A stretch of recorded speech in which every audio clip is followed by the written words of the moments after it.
राजस्थान की सियासत के सबसे बड़े वायरल पर्सन और टोंक के देवली उनियारा उपचुनाव में एसडीएम को सरेआम थप्पड़ जड़ने वाले नरेश मीणा पर कानून का हथौड़ा एक बार फिर से चल गया है। टोंक की SC/ST कोर्ट ने नरेश मीणा की जमानत रद्द कर दी है और अब उनकी गिरफ्तारी का वारंट जारी होने वाला है।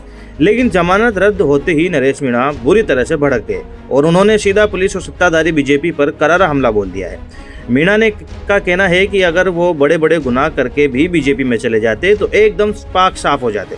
आखिर हाई कोर्ट से मिली जमानत क्यों रद्द हो गई और नरेश मीणा ने सिस्टम पर क्या भयंकर आरोप लगाए हैं, चलिए देखते हैं।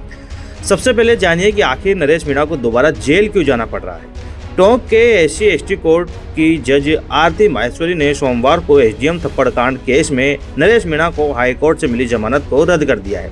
दरअसल हाई कोर्ट ने मीणा को सशर्त जमानत दी थी, लेकिन बाहर आने के बाद उन्होंने उन शर्तों का पालन नहीं किया। स्पेशल PP रामावतार सोनी के मुताबिक झालावाड़ स्कूल हादसे में 7 बच्चों की मौत के बाद नरेश मीणा धरने पर बैठे थे, जिस पर पुलिस ने उनको गिरफ्तार किया था। नगर फोर्ट थाना पुलिस ने इसी को आधार बनाकर कोर्ट में एप्लीकेशन लगाई थी कि मीणा ने जमानत की शर्तों का उल्लंघन किया। जमानत रद्द होने की खबर मिलते ही नरेश मीणा ने तीखा पलटवार किया है। उन्होंने पुलिस पर कोर्ट को गुमराह करने का आरोप लगाते हुए कहा कि मैं पीड़ित परिवार से मिलने गया था, अगर इसे उल्लंघन माना जाएगा तो संविधान की परिभाषा ही बदल जाएगी। मीणा ने तंज कसते हुए कहा कि मैं बीजेपी ज्वाइन कर लेता तो सब सही हो जाता।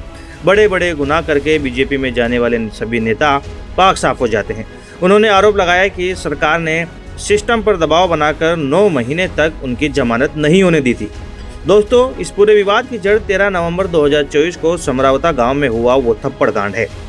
ग्रामीणों ने मतदान का बहिष्कार किया था, लेकिन नरेश मीणा का आरोप है कि एसडीएम अमित चौधरी ने 3 लोगों से जबरन वोट दिलवाया, जिसके गुस्से में आकर उन्होंने महज एक थप्पड़ मारा था, जिससे एसडीएम को एक खरोच तक नहीं आई। लेकिन पुलिस ने उन पर जानलेवा हमले का केस लाद दिया। आपको बता दें कि नरेश मीणा कोई आम नाम नहीं है।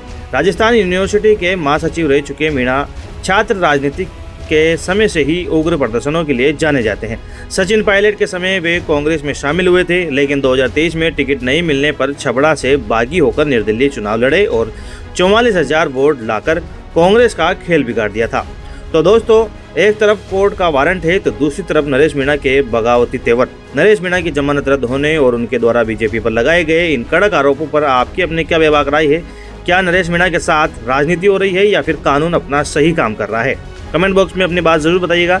राजस्थान की राजनीति और अन्य खबरों से अपडेट रहने के लिए सब्सक्राइब करें हमारा चैनल रॉयल पत्रिका। जय हिंद।